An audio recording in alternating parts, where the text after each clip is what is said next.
Hello guys, welcome to my channel. आशा करते हैं आप लोग अच्छे होंगे, मैं भी ठीक हूँ। और आज हम लोग स्टार्ट करेंगे राष्ट्रपति। उसके पहले मैं आपको ये बता देना चाहती हूँ कि आप लोग पिछले चैप्टर को एक बार रिवीजन जरूर कर लेंगे। पिछला चैप्टर क्या था मैं आप लोगों को बताना चाहती हूँ। पिछले चैप्टर में हम लोग पढ़े थे कार्यपालिका, विधायिका और न्यायपालिका। और कार्यपालिका को, विधायिका को और न्यायपालिका को पार्ट वाइज हम लोग एक एक पार्ट को समझे थे, जिसमें विधायिका का कार्य क्या है, कानून या विधि को बनाना।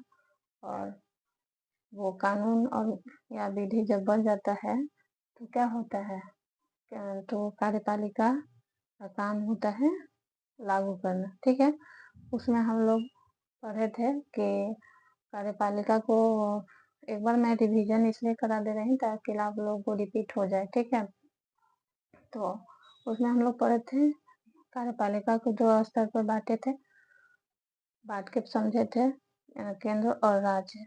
तो केंद्र स्तर पे कौन कौन से पद आते हैं और राज्य स्तर पे कौन कौन से पद आते हैं, उसको हम लोग पढ़े थे। कि आप लोगों तक मेरी आवाज जा रही है?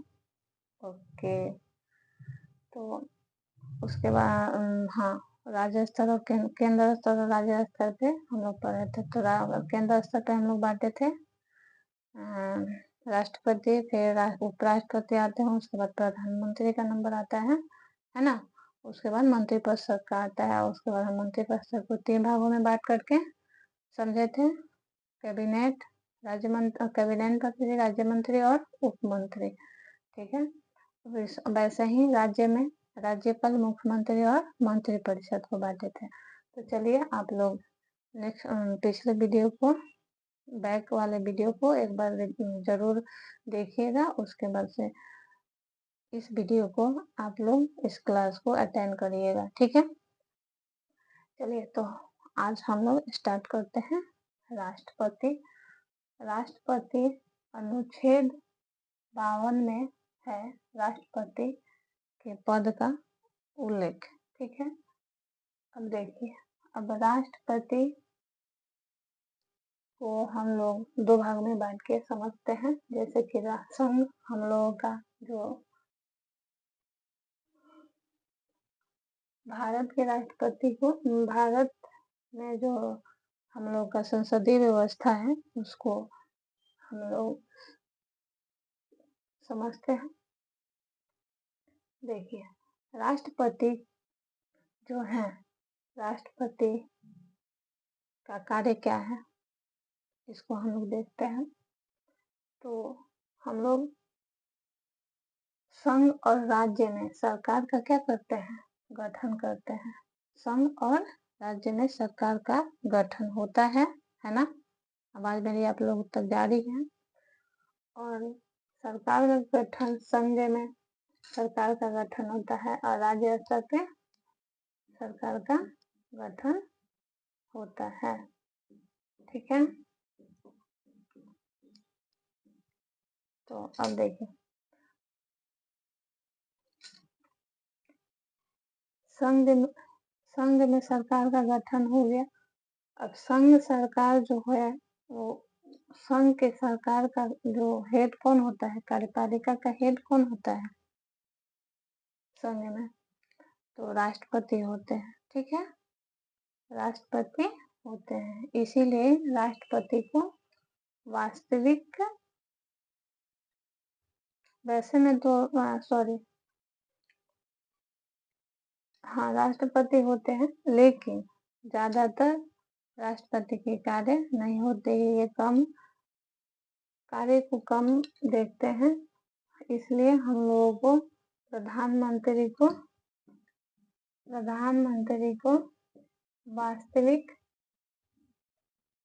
प्रधानमंत्री को क्या कहा गया है, वास्तविक मंत्री। मतलब ज्यादातर काम किसका होता है, प्रधानमंत्री का होता है। अब चलिए हम लोग फिर राष्ट्रपति को समझने के लिए क्या करेंगे, निर्वाचन मंडल में क्या क्या आता है, निर्वाचन मंडल का निर्वाचन करेंगे। ठीक है, तो इसमें कैसे कौन कौन से सदस्य आते हैं, निर्वाचित सदस्य आते हैं या विदाउट निर्वाचन के आते हैं, इसको देखते हैं। तो पहले नंबर पर आता है लोकसभा, उसके बाद राज्यसभा, उसके बाद विधानसभा, उसके बाद जो 2 यूटी हैं, पुडुचेरी और दिल्ली। ठीक है, इसमें सब में कौन से सदस्य रहते हैं, तो इसमें निर्वाचित सदस्य को चुना जाता है, जिसका निर्वाचन किया जाता है। लोकसभा में भी निर्वाचित सदस्य होते हैं, राज्यसभा में भी निर्वाचित सदस्य होते हैं, विधानसभा में भी निर्वाचित सदस्य होते हैं। और ये जो आपका केंद्र शासित प्रदेश है दिल्ली या पुडुचेरी, इसमें भी क्या होते हैं, निर्वाचित सदस्य होते हैं। लेकिन कुछ राज्यों में क्या है, हम लोग का विधानसभा तो है लेकिन विधान परिषद नहीं है। आप लोगों को मैंने पढ़ाया था कार्यपालिका, न्यायपालिका और विधायिका के बारे में, तो उसमें भी मैंने बताया था कि विधानमंडल, राज्य स्तर पर विधानमंडल और विधान परिषद का को मतलब बांटते हैं, और उसको विधानमंडल विधानसभा होता है, विधान परिषद होता है। विधानसभा हर राज्य में है लेकिन विधान परिषद सारे राज्य में नहीं है। ठीक है, तो अब देखिए दूसरे नंबर पे क्या है, दूसरे नंबर पे है अनुच्छेद 53 में कार्य एवं शक्ति, मतलब राष्ट्रपति का क्या कार्य है और क्या शक्ति है उसको दर्शाया गया है। अनुच्छेद 54 में निर्वाचन के बारे में बताया गया है, और अनुच्छेद 55 में निर्वाचन की रीति को बताया गया है, और 56 में पदावधि यानी कि पद पे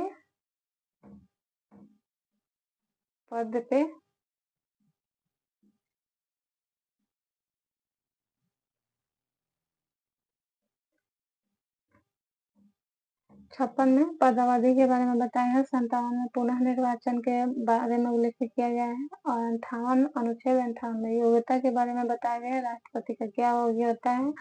और 59 में शपथ ग्रहण करने का उल्लेख है, और साथ में महाअभियोग के बारे में बताया गया है। तो मेरे को लग रहा है कि आप लोगों को समझ में आया होगा।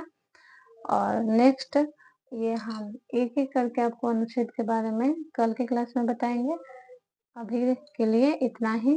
Thank you so much. आप लोग क्लास को जाके अटेंड करिए, और वीडियो को बहुत सारा दुलार प्यार दीजिए, और शेयर सब्सक्राइब करना ना भूलिए, और शेयर भी कीजिए। ठीक है, थैंक यू सो मच।